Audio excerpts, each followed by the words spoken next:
ইসলামপন্থী আলেমগণ যখন চাঁদাবাজের বিরুদ্ধে কথা বলে, একদল খাইছে আর একদল রেডি হয়ে গেছে, তখন ওই কপাল পোড়া জামাওয়ালার মতো লোকেরা চটকানো দিতে চান। মনে রাখবেন, খলিফার কাজ ভেঙে ছুড়ে তছনছ করে নতুন একটা বাংলাদেশ বিনির্মাণ আমরা করবই। আলেমদের বিরুদ্ধে লেগে একদল হেলিকপ্টারে উঠেছে, আলেমদের বিরুদ্ধে লাগলে আর একদল হেলিকপ্টারে উঠতে পারবেন না। আলেমদের বিরুদ্ধে অবস্থান নিয়ে কেউ জালিমের কাতারে যাওয়ার চেষ্টা করবেন না। ইসলামের কথা বললে যদি কারো গায়ে আগুন জ্বলে, তাহলে বুঝতে হবে ওটা মুসলিম নামের কলঙ্ক, ইসলামের দুশমন। আমি আপনাদের সামনে একটা ছোট্ট সূরা, এই সূরা মুখস্থ নাই এরকম এখানে কেউ নেই, কেউ থাকার কথা না। 5টা সূরাও যার মুখস্থ থাকে সেও এই সূরাটি মুখস্থ পারে। সূরাটির নাম কি? পিছনে শোনা যায় নাই? সূরাটির নাম কি? আসর। আসর সময়ের অর্থ কি? কি অর্থ? সময়। আল্লাহ তাআলা সময়ের কসম খেয়েছেন। কেন সময়ের কসম খেয়েছেন? আল্লাহ তাআলা আমাদেরকে পৃথিবীতে পাঠিয়ে ঘোষণা করেছেন, বিসমিল্লাহির রহমানির রহিম, কুল্লাকুম মিআদ ইয়াউমিন লা তাস্তাখিরুনা আনহু সাআতান ওয়া লা ইস্তাকদিমুন। হে জাতি, হে মানুষ, হে সম্প্রদায়, হে গোষ্ঠী, তোমাদেরকে স্মরণ করাচ্ছি, কুল্লাকুম মিআদ, তোমাদের প্রত্যেকের জন্য একটা সময় আমি বরাদ্দ করে দিয়েছি। ইয়াউমিন লা তাস্তাখিরুন, গোটা পৃথিবী তোমরা এক জায়গায় মিলিত হয়ে যদি চেষ্টা করো, এটা একটু বিলম্ব করবা, এটা একটু দেরি করবা, পারবে তো? যাত্রাবাড়ি পারবে না, শ্যামপুর পারবে, ঢাকা পারবে না, চট্টগ্রাম পারবে, বাংলাদেশ পারবে না, জার্মানি পারবে। এই জন্যই তো আমরা চিকিৎসা নিতে বাংলাদেশ যখন পারে না তখন সিঙ্গাপুরে যাই, কারণ ধারণাটা কি এরকম যে বাংলাদেশ পারে না, সিঙ্গাপুর সময় দেরি করতে পারবে, থাইল্যান্ড পারবে, ফ্রান্স পারবে? পারবে না। কারণ এই সময়টা বরাদ্দ করেছেন কে? আরো একটু জোরে অন্তর থেকে বলেন, এই সময়টা বরাদ্দ করেছেন কে? 15 বছর পর আপনি জেলখানায় যাওয়ার সুযোগ পাবেন না। 45 মিনিটের সময় বেঁধে দিয়ে আপনি দুপুরের খাবার রান্না করেছেন, ওটা খাওয়ারও সময় পাবেন না। হেলিকপ্টারে 14টা ব্রিফকেস গুটায়ে উঠতে হবে। এই সময় নির্ধারণ করেছেন কে? কে নির্ধারণ করেছেন? আপনি 45 বছর থাকতে চেয়েছিলেন, আর আল্লাহ সময় বরাদ্দ করেছে কয় মিনিট? ভবিষ্যতে যদি কেউ এই সময়ের অবমূল্যায়ন করেন, ভবিষ্যতে যদি আল্লাহর কসম খাওয়া এই সময়কে কেউ বুঝতে ভুল করেন, ভবিষ্যতে যদি কেউ এই সময়কে আপনারা আবার ফ্যাসিস্টের মতো কেউ ব্যবহার করেন, মনে রাখতে হবে আপনার আমার কপালে হয়তো 45 মিনিট না 45 সেকেন্ডও আপনার কপালে জুটবে না। আপনি হেলিকপ্টারে ওঠার সময় পাবেন না। কারণ এটা কার কসম? না, এটা তো জাতিসংঘ মহাসচিবের কথা বলেছে। আচ্ছা, যদি জাতিসংঘ মহাসচিবের কথা না বলি, যদি এটা কোনো প্রধানমন্ত্রী, এটা যদি কোনো রাষ্ট্রপতি, কোনো দলের মন্ত্রী, এমপি, অথবা দলের কোনো আমির, অথবা দলের কোনো সভাপতি, চেয়ারম্যান, মহাসচিবের কথা না বলি, যদি এটা কোরআনের কথা বলি, তাহলে যদি শফিকুল ইসলাম মাসুদের গা জ্বলে, তাহলে বুঝতে হবে ওই ব্যক্তির সাথে কোরআনের সম্পর্ক নাই, ওই ব্যক্তি কোরআনের বিরুদ্ধে শত্রু, কোরআন সহ্য করতে পারে না, কোরআন বিরোধীদেরকে আল্লাহ সহ্য করেন না।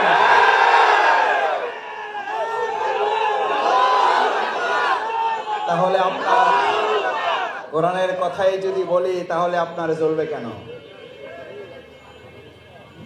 আবার মজার ব্যাপার হচ্ছে, আমরা কোরআনের কথা বললে বলে যে নামাজের কথা বলেন, অসুবিধা নাই, হাদিসের কথা বলেন, অসুবিধা নাই, রোজার কথা বলেন, অসুবিধা নাই, হজের কথা বলেন, অসুবিধা নাই। মাসুদ ভাই, আপনারা তাহাজ্জুদের কথা বলেন, অসুবিধা নাই, শুধুমাত্র রাজনীতির কথাটাই বললেন না। আচ্ছা, আপনাদের কাছে জিজ্ঞেস করি, ওয়াল আসর, গোটা মানব জাতিকে আল্লাহ বলেন সময়ের কসম, খবর রাখো, সাবধান থাকো। এই সাবধান কি আল্লাহ তাআলা শুধু হুজুরদের জন্য বলেছেন? দেশ স্বাধীনের 53 বছর পর মানুষের তৈরি করা তন্ত্র মন্ত্র দফার পর দফা দিয়েছে, জনগণের রফা হয়েছে।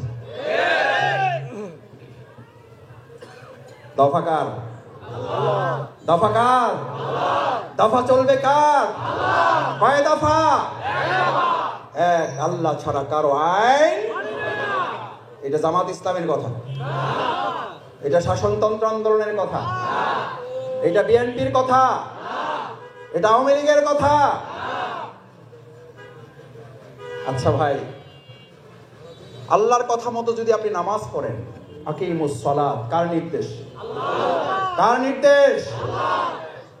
পিছনের ভাইয়ের একটা হাত জায়গায় বলেন, এটা কার নির্দেশ? আচ্ছা, আকিমুস সালাত, আপনি সালাতুল ইশা যে আল্লাহ নির্দেশে পালন করবেন, ওই সালাত আপনি আদায় করার পর মসজিদে গেলে আপনার নাম হয় মুসল্লি। কি নাম? নাকি মসজিদে ডাকে, এই মিয়া সাহেব এদিকে আসেন, কি ডাকে? মুসল্লি সাহেব এদিকে আসেন। আল্লাহর দেয়া বিধান আকিমুস সালাত, তার নির্দেশ পালন করার জন্য আপনার যদি নাম মুসল্লি হয়, ওই আল্লাহ তাআলাই যদি আরেকটা বিধান আপনাকে বলেন আকিমুদ্দিন ইল্লাল্লাযিনা আমানু, তুমি ইমানদার, এবার তোমাকে আমি একটা নির্দেশ দিচ্ছি, আমি আল্লাহ নির্দেশ দিচ্ছি, তুমি আল্লাহর জমিনে আল্লাহর দ্বীন কায়েম করো, দ্বীনকে বিজয় করো। এটা জামাতের নির্দেশ? এটা সমাজ কল্যাণ পরিষদের নির্দেশ? এটা মাওলানা আবুল হোসেন সাহেবের নির্দেশ? এটা আমাদের এই এলাকার মরহুম আল্লাহ সুবহানাহু ওয়া তাআলা আমাদের এই পরম শ্রদ্ধেয় মুরব্বিকে জান্নাতুল ফিরদাউস দান করুন। আমিন। আল্লাহু আকবার। আসুন ভাই, আবার যদি আপনার মতো যুবক হতে পারতাম, আবার যদি রাস্তায় স্লোগান তুলতে পারতাম, জীবনের শেষ মুহূর্তগুলো ইসলামী আন্দোলনের অফিসে ঘুরে ঘুরে কাটিয়েছি।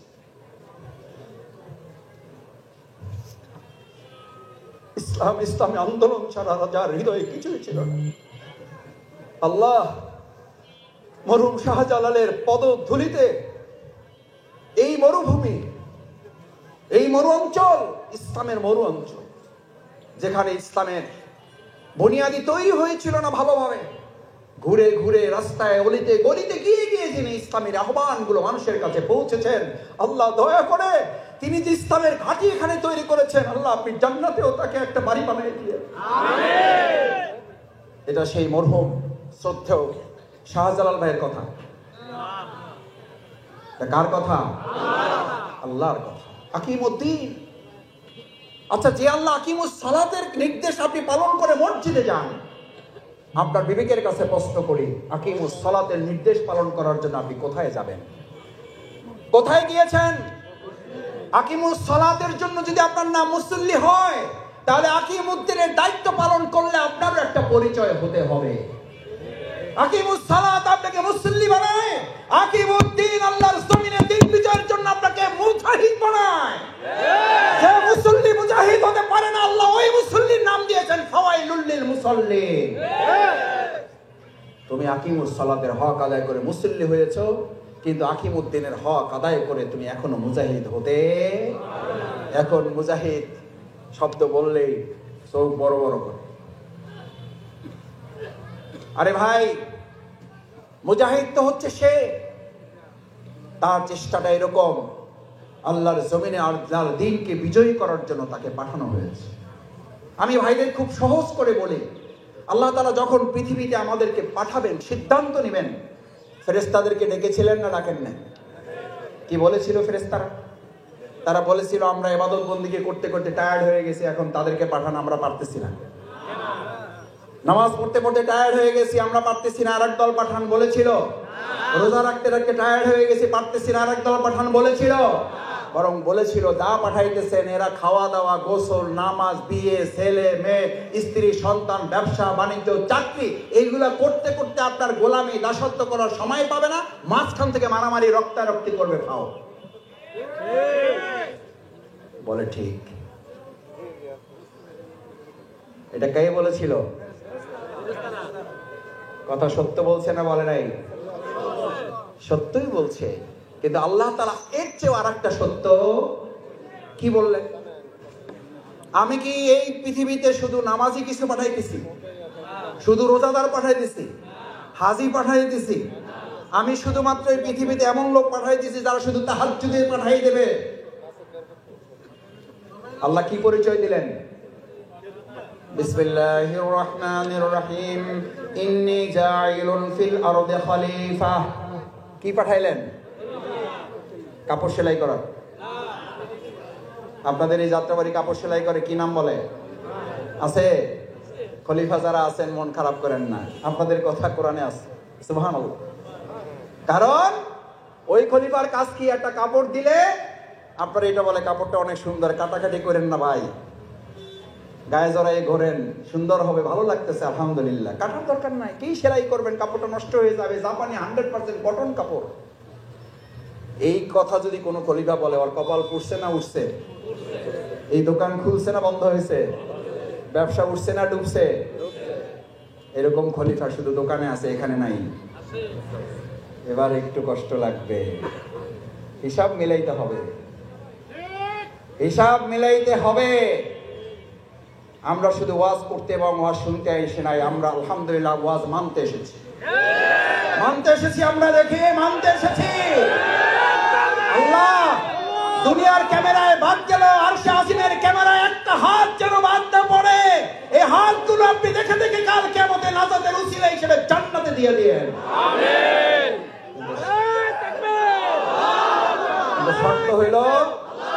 শর্ত হইল আপনাকে মানতে হবে। খলিফার কাছে একটা নতুন কাপড় দিয়ে যদি বলেন, খলিফা সাহেব কাপড়টা নেন, কাইটা আমার মাপে একটা কাপড় বানাই দেন, জামা বানাই দেন। খলিফা বলল, ভাই এত সুন্দর কাপড়, কাটাকাটির দরকার নাই, গায়ে দিয়ে ঘোরেন, মানবেন? আচ্ছা, আপনি 7 দিন পরে একটা কাপড় বানাই দেওয়ার কথা, আপনি 3 দিনের মাথায় এসে বললেন, ভাই আমার তো বিয়ার ডেট পড়ে গেছে, যে কোনো কারণেই হোক জামাটা তো লাগবে। বলে যে ভাই কি করবেন বলেন, আমার তো 7 দিন টাইম দিয়েছিলেন আপনি। ইল্লাল্লাযিনা আমানু, ইমানদারদের কাজ এটা, খলিফার এই দায়িত্ব আপনাকে পালন করতে হবে, সেই জন্য বলছি। বিয়ার ডেট পড়ে গেছে, তাড়াহুড়ো করে আসলেন, ভাই কাপড়টা দেন। খলিফাও মেজাজ খারাপ করে কি করবে, কয় লন আপনার কাপড়, এই লন ঘাড়ের, এই লন কাঁধের, এই লন হাতের, এই লন বুকের, এই লন কোমরের, লন। এটা চটকানা দুইটা মারছে। করছো কি তুই আমার কাপড়টা? কাইটা কুইটা টুকরা টুকরা করে, এত ভালো কাপড়, এইটার এইরকম তসতস করে ফেলছে। তোর মতো এরকম বদনসিব কপাল পরা খলিফা দিয়ে কি হবে? এখন যদি ওই খলিফার উপরে দুইটা চটকানো আমারে, দোষটা কি খলিফার নাকি ওই জামাওয়ালা? দোষটা কার? ইসলামী সমাজ কল্যাণ পরিষদ এই যাত্রাবাড়িটাকে একটা কাপড়ের টুকরা মনে করে। আমাদের হাতে যারা যাত্রাবাড়ি তুলে দিয়েছেন, ইসলামপন্থী লোকেরা এটাকে কাটবে, টুকরা টুকরা করবে। সময়ের ব্যবধানে ইসলামের আলোকে এমন একটা পোশাক তৈরি করে দেওয়া হবে, ইসলামের আলোকে একটা উদ্ভাসিত যাত্রাবাড়ি তৈরি করে নতুন কাপড়ে সাজিয়ে দেওয়া হবে। আপনি বলেন, এই সাজানোর কাজটা কি ওই কাপড়ওয়ালা করে না খলিফা করে?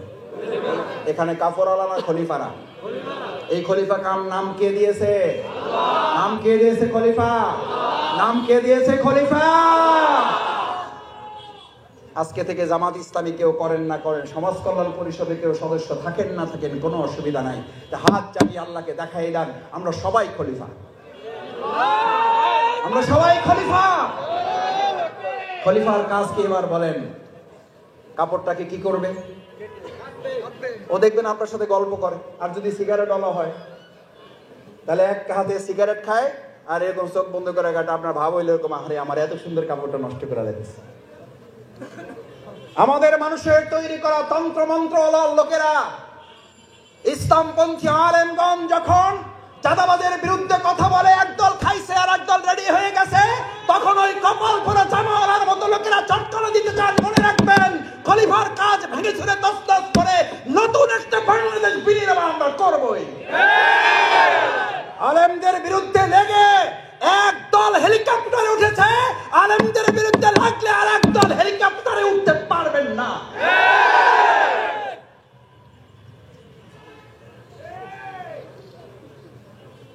আল্লাহ তাআলা আলেমদেরও দেখেন, জালিমদেরও দেখেন। আল্লাহ তাআলা আলেমদের সাহায্য করেন আর জালিমদেরকে সাহায্য করেন। সুতরাং আলেমদের বিরুদ্ধে অবস্থান নিয়ে কেউ জালিমের কাতারে যাওয়ার চেষ্টা করবেন না। পরিণতি কারো ভালো হবে না। সে যদি শফিকুল ইসলাম মাসুদ হয়, শফিকুল ইসলাম মাসুদের পরিণতি তার চেয়ে ভয়াবহ। কারণ আলেমেরা কথা বলে জনগণের কল্যাণের জন্য, ইসলামের জন্য। আলেমদের সম্মান করতে শিখুন, নামকে বিকৃত করা থেকে বিরত থাকুন। ফ্যাসিস্টদের এক টাকলা মুরাদ মনে করিয়ে দিচ্ছি, শুধু এই মাওলানা ডক্টর আজহারি হাফেজাহুল্লাহ বলেছিল, ওই যে কি একটা বলে ঠিক না বা ঠিক, এই কথা বলার দুই একদিনের মাথায় ওর মন্ত্রিত্ব চলে গিয়ে অপমান লাঞ্ছনার কাজ করে আল্লাহকে দাঁড় করিয়েছিলেন। আজ যারা আজহারিকে আজহারি কিংবা ফাজারি বলেন, আপনাদেরকেও লাঞ্ছনা এবং অপমানের শেষ ঠিকানায় পৌঁছে দিতে ওই আল্লাহর সময় দরকার হবে না। বলেন, আমরা জানি না আপনারা এগুলো বুঝে না নাকি না বুঝে, নাকি শয়তানের পাল্লায় পড়ে বলেন।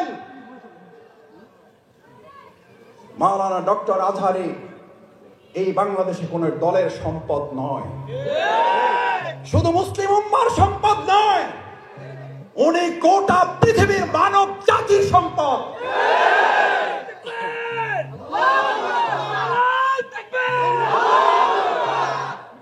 ওনাকে আপনারা বলেন একটা দলে যোগ দিয়ে দেন, আরে ভাই উনি তো একটা দলে আছে, বুঝেন না কেন? উনি তো একটা দলের কথাই বলেছে, সেই দলের নাম হচ্ছে ইসলাম।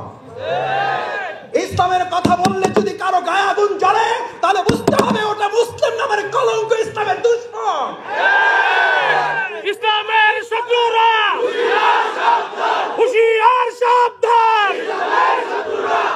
ভাইয়েরা, ইল্লাল্লাযীনা আমানু, রাত করতে চায় না, অধৈর্য হয়ে গেছেন? শেষ করি। মাশাআল্লাহ। সম্মানিত ভাইয়েরা, ইল্লাল্লাযীনা আমানু, ঈমানদারদেরকে এবার আল্লাহ তাআলা বললেন তোকে খলিফার দায়িত্ব দিছি। ওইটা কেটে টুকরা টুকরা করে ওটাকে একটা নতুন জামা বানিয়ে দিতে হবে। আমরা এই বাংলাদেশকে কেটে টুকরা টুকরা করে এটাকে একটা নতুন বাংলাদেশ করে দেব। এটা বাংলাদেশ জামাত ইসলামী করবে না, এটা ইসলাম করবে। ইসলাম পারে না? পারে নাই? জাহিলি মদিনাকে কি মদিনা বানাইছে? আমরাও আওয়ামী জাহিলি মদিনাকে সোনার বাংলা বানাবো।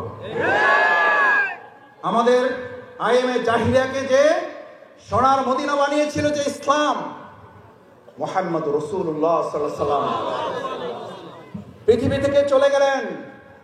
কেউ কেউ মনে করলেন মুহাম্মদ রাসূলুল্লাহ সাল্লাল্লাহু আলাইহি ওয়াসাল্লাম নাই, ইসলামও আয়াত নাযিল হয়েছে না হয় নাই? হয়েছে না হয় নাই? কি ঘোষণা হয়েছিল? কি ঘোষণা হয়েছিল? ওমা মুহাম্মাদুন ইল্লা রাসূলুন ক্বাদ খালাত মিন ক্বাবলিহি রাসূল। এ তো মারা যাবে, এর আগেও নবী রাসূলগণ মারা গেছেন, উনিও মারা যাবেন। ইসলাম ছিল, ইসলাম থাকবে। মুহাম্মদ রাসূলুল্লাহ সাল্লাল্লাহু আলাইহি ওয়াসাল্লাম ছিলেন, আবু জেহেল আবু লাহাব ছিল। এখন মুহাম্মদ রাসূলুল্লাহ সাল্লাল্লাহু আলাইহি ওয়াসাল্লামের অনুসারী থাকবে, আবু জাহেল আবু লাহাবের উত্তরসূরিরাও থাকবে। তখন লড়াই চলছে, এখনো লড়াই চলবে।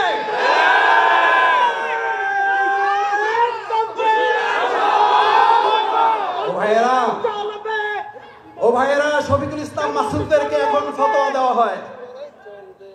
রাসূল সাল্লাল্লাহু আলাইহি ওয়াসাল্লাম বলেছেন ফিতনার জমানাটা এরকম, আলেমদের অন্তর থেকে ইলম তুলে নেওয়া হবে না, আলেমদেরকে উঠিয়ে নেওয়া হবে কিয়ামতের আগে।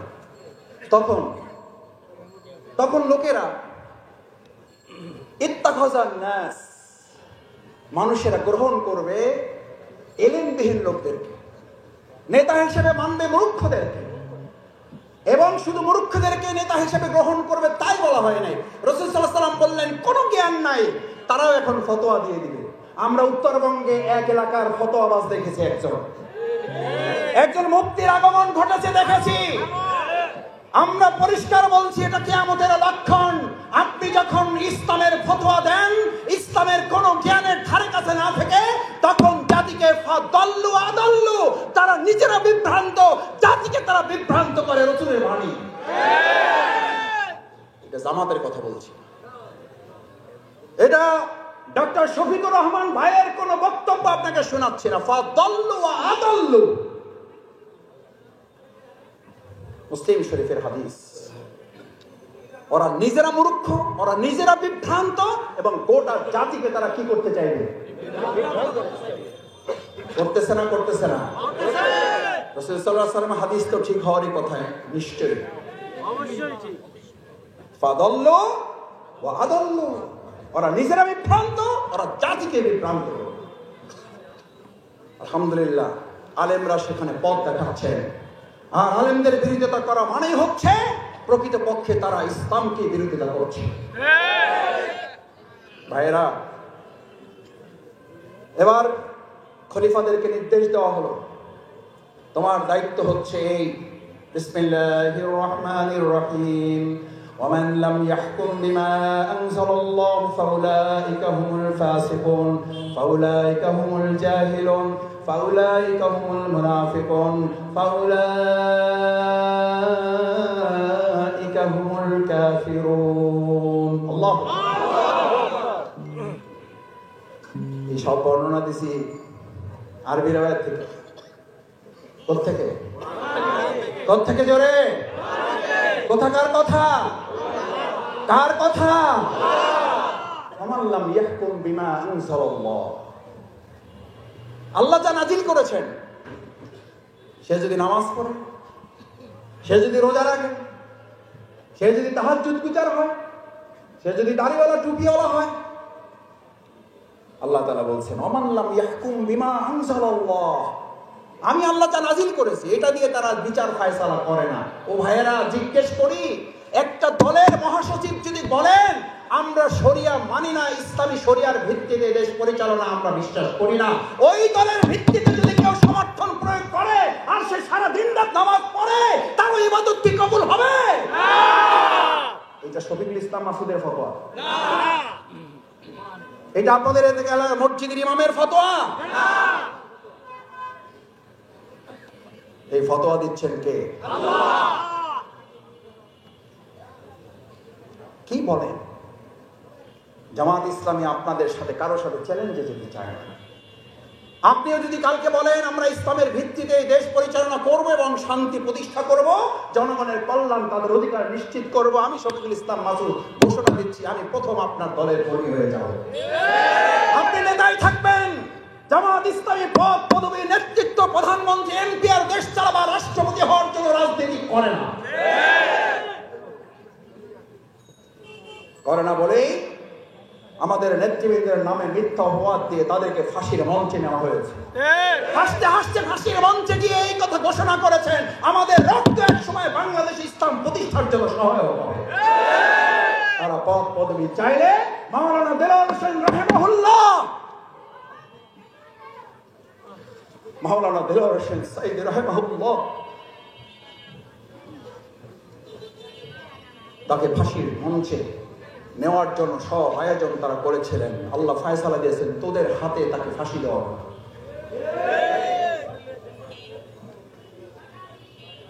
কি অপরাধ ছিল? কি বলতেন তিনি? তার কি রায় ছিল? কি ফায়সালা ছিল? তিনি এই খেলাফতের দায়িত্বই পালন করতে চেয়েছিলেন। আমি কোনো আইন মানি না, আমি শুধু আল্লাহর আইনের ভিত্তিতে সমাজ রাষ্ট্রটা আমি পরিচালনা করতে চাই। এই অপরাধে আমাদের নেতৃবৃন্দকে ফাঁসি দিয়েছেন। আমরা দুনিয়ার কোন শক্তির কাছে মাথা নত করি না।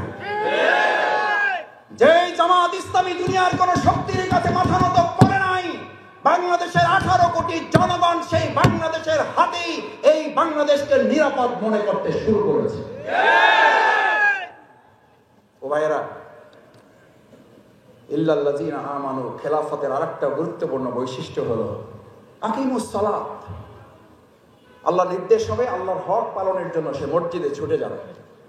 আচ্ছা, আপনারা একটা কথা সংক্ষেপে সহজে বুঝেন, যেই মুসলিম, যেই নেতা, যেই দায়িত্বশীল, যেই কর্তা ব্যক্তি, যেই মেয়র, যেই এমপি, যেই মন্ত্রী, যেই চেয়ারম্যান, যেই কাউন্সিলর আল্লাহর হক নির্ধারিত সময় আদায় করে না, যে আল্লাহর হক ফাঁকি দিতে আল্লাহকে ভয় করে না, আমি আপনাদের কাছে সহজে বিবেকের কাছে কোশ্চেন রাখতে চাই।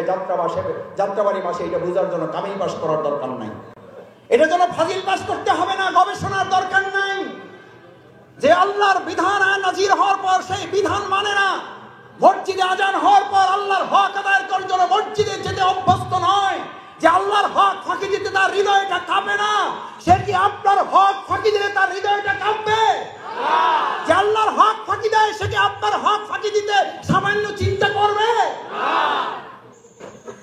এইটুকু যদি বুঝতে পারেন, তাহলে আগামী দিনে নেতৃত্ব নির্বাচনে আল্লাহ তাআলা আপনাকে এক বিরাট খেলাফতের যে মহান দায়িত্ব সমর্থনের মতো এক বিরাট যুদ্ধের হাতিয়ার আপনার হাতে তুলে দিয়েছে, এক বিরাট অস্ত্র তুলে দিয়েছেন, অ্যাটম বোমের চেয়ে শক্তিশালী।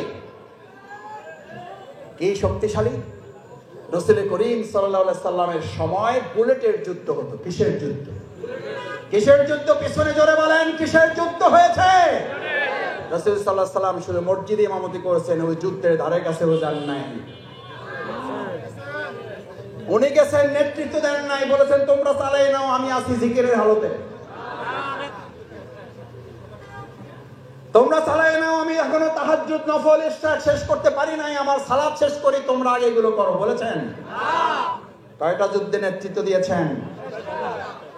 আর আমাদেরকে বলে রাজনীতি করেন না হুজুর, রাজনীতির কথা বললেন না।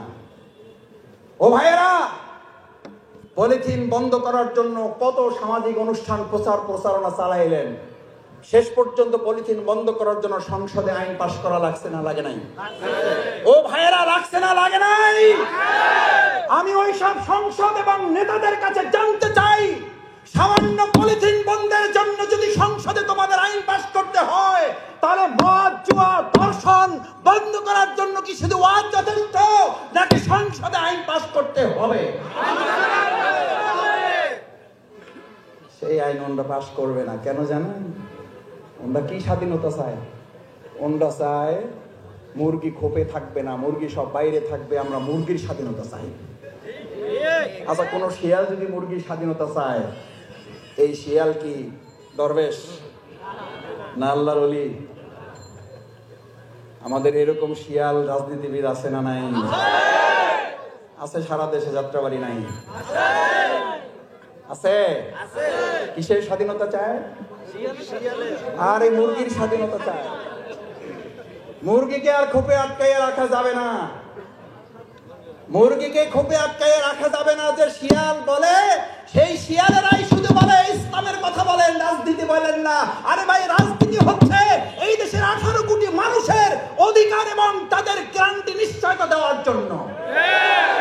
মুহাম্মদ রাসূলুল্লাহ সাল্লাল্লাহু আলাইহি সাল্লামকে ওই যুগের কাফির মুশরিকরা, কান খুলে শোনেন, শফিকুল ইসলাম মাসুদ কোনো মুফতি হিসাবে আসে নাই। আমি কোনো ফতোয়া দিয়ে যাচ্ছি না আলাদা করে, কোরআন এবং হাদিসের ভিত্তিতে আপনাকে কিছু কথা বলে যাচ্ছি। শুনবেন, মানবেন, মানবেন না আপনার দায়িত্ব, আমল করবেন, করবেন না আপনার দায়িত্ব। এটা আল্লাহর ফয়সালা, তিনি সিদ্ধান্ত দেবেন, আপনি মানতে পারবেন, পারবেন না, কিন্তু বলতে বাধা দিতে পারবেন না। কারণ এই কথা বলার জন্যই তো আমাদের ভাইরা জীবন বাজি রেখেছেন, এই কথা বলার জন্যই তো যাত্রাবাড়ির লোকেরা জীবন বাজি রেখে গুলির মুখে দাঁড়িয়েছেন, এই কথা বলার জন্যই তো আমাদের শত শত ভাইয়েরা রাস্তা আটকে দিনের পর দিন, রাতের পর রাত যাত্রাবাড়ি পাহারা দিয়েছেন। বাংলাদেশে দুটো জায়গা গোটা বিশ্ব এখন চেনে, একটা উত্তরা আর একটা যাত্রাবাড়ি। আলহামদুলিল্লাহ, ধরে বলেন আল্লাহ কিয়ামতের মাঠে যাত্রাবাড়ির মানুষের মর্যাদাও আপনি উন্নত করে দেন, আমাদের মাথাগুলো আপনি সম্মানিত করে দেন। আল্লাহ যারা শহীদ হয়েছেন, আল্লাহ যারা শহীদ হয়েছে, আল্লাহ আপনি ওদের কাতারে আমাদেরকে শামিল করে দিন। আমাদের আহত পঙ্গু যারা এখনো আছেন, পরিবারগুলোকে আপনি নিজ হেফাজতে, ওদেরকে নিরাপত্তা এবং তাদেরকে আপনি সমৃদ্ধি দান করেন। ইল্লাল্লাযীনা আমানু, ঈমানদার তো হচ্ছে সে, আর আব্বাস ইবনে আব্দুল মুতালিব রাদিয়াল্লাহু তাআলা, ভালো করে বুঝেন, কান খুলে শোনেন। আপনি যে রাজনীতি করেন আপনি করেন, ইসলামের বিরুদ্ধে লাগতে আসেন না। জামাত ইসলামী ধর্ম ব্যবসা করে, আর আমরা নির্বাচনে আসলে শুনি লা ইলাহা ইল্লাল্লাহ নৌকার মালিক। এই পর্যন্ত শেষ, এই পর্যন্ত শেষ। দানের শেষে বিসমিল্লাহ। ধর্ম ব্যবসা জামাত করে না সবাই মিল্লা করে? জামাত ইসলামী সারা বছর ইসলামের কথা বলে, সারা জীবন ইসলামের কথা বলে, আর আপনারাই শুধু নির্বাচনের কথা আসলে ইসলামের কথা বলেন। প্রকৃত ধর্ম ব্যবসায়ী কারা এদেশের মানুষ তা ভালো করে জানে। আমরা আজকে এখানে ভোট চাইতে আসেনি, আমরা এসেছি এই লোকগুলো যেন আল্লাহর পক্ষে ভোট দেওয়ার জন্য সিদ্ধান্ত গ্রহণ করে। আল্লাহু আকবার, আল্লাহু আকবার। আল্লাহ আপনার পক্ষে আমাদেরকে ভোট দেওয়ার তৌফিক দান করেন। আপনার পছন্দের মানুষগুলোকে ভোট দেওয়ার জন্য আমাদের সিদ্ধান্ত নেওয়ার তৌফিক দান করেন। এই নির্দেশ জামাত ইসলামী। কথা কইলেই তো রাজনীতি। বিসমিল্লাহির রহমানির রহিম, কুনু মা'আস সাদিকিন। আল্লাহু আকবার। আল্লাহ নির্দেশ নামাজের মতো, রোজার মতো নির্দেশ। তোমরা দর্শকদের অনুসারী হও, গাঁজা করতে, নেশাকারীদের, সন্ত্রাসীদের, সাদাবাজদের, দখলদারদের, মা'আস সাদিকিন, তোমরা অনুসারী হও সত্যবাদীদের। কার নির্দেশ? জামাতের আমিরের, মাওলানা আবুল হোসেন ভাইয়ের, শফিকুল ইসলাম মাসুদ গুনাগারের। আরে ভাই, কার নির্দেশ জোরে বলো। এবার রাসূল কি বলেছেন সাল্লাল্লাহু আলাইহি ওয়াসাল্লাম? কি বলেছেন? আহা, আন আব্বাস ইবনে আব্দুল মুতালিব রাদিয়াল্লাহু তাআলা আনহু قال যাকাতু আমাল ঈমান ইল্লাল্লাযিনা আমানু। এক ঈমানদারের ব্যাখ্যা করতে করতে দাঁড়াচ্ছে শেষ। পরের তিনটায় আজকে যাইতে পারবো না, আবার যদি কোনোদিন স্মরণ করেন আসবে ইনশাআল্লাহ। যাকাতু আমাল ঈমান, মাছের একটা স্বাদ আছে, মাংসের একটা স্বাদ আছে, তরকারির একটা স্বাদ আছে, মিষ্টির একটা স্বাদ আছে, ঈমানের কোনো স্বাদ নাই? আছে? স্বাদটা কি এবার শোনেন। মান রাদিয়া বিল্লাহি রাব্বা, তার প্রথম স্বাদ হলো তাকে আল্লাহকে রব হিসাবে গ্রহণ করতে হবে। এইভাবে আমার সাথে মুখস্থ করে যেতে হবে। আজ খালি ওয়াজ শুনে গেলে হবে না, মাথায় এবং বুকে ধারণ করে নিতে হবে। নাহলে ওই নাতির মতো বললে হবে না, এত বছর ওয়াজ শুনলাম, দাদাই বললো আমার লুঙ্গি ভিজে না, তোর দাদি এক রাইতে লুঙ্গি ভিজা শেষ। নানা লুঙ্গি 12 বছরেও বেজে নাই, খাল পার হয়েছে। কিন্তু ফরজ তরকের ওয়াজ সে প্রতি বছরই। আমরা কি নানার লোক না নাতির লোক? জোরে বলেন পিছনে কার লোক? নাতির পক্ষের লোক। পারবেন লুঙ্গি ভিজাইতে প্রয়োজনে? আমাদের ফরজ টিকবে প্রয়োজনে, লুঙ্গিরা আমাদের জীবন রক্তাক্ত হবে। আল্লাহর একটা বিধান আমরা লঙ্ঘন করব না। কি বিধান? মান রাদিয়া বিল্লাহি রাব্বা, এর স্লোগানটা হচ্ছে আল্লাহ আমার রব, এই রবই আমার। আবার বলেন আল্লাহ আমার রব, আল্লাহ আমার রব। ও ভাইয়েরা, আল্লাহ আমার রব, এই রবই আমার সব। এই রব যখন সব হবে তখন আপনার ব্যবসায় বরকত দিবেন কে? আপনার ঘরে শান্তি দেবেন কে? আপনার সন্তানকে চক্ষু শীতলকারী বানাবেন কে? রাজনীতিতে সহমত, পরমত, সহিষ্ণুতা নিয়ে আসবেন কে? তখন ওই আল্লাহ আসমানের নিচে আসমানকে ভাগ করে দিবেন, আসমানকে উন্মুক্ত করে দেবেন, জমিনকে উন্মুক্ত করে দেবেন বরকতের জন্য। বিসমিল্লাহির রহমানির রহিম, ওয়া মান ইয়াত্তাকিল্লাহ ইয়াজআল লাহু মাখরাজান ওয়া ইয়ারযুকহু মিন হাইসু লা ইয়াহতাসিব। আল্লাহু আকবার। অতঃপর তোমরা যখন আল্লাহকে ভয় করবে, আল্লাহকে বলবো আল্লাহ তুমি আমার রব, তুমি আমার সব, আমি আল্লাহ তোকে 3টা জিনিস দেব।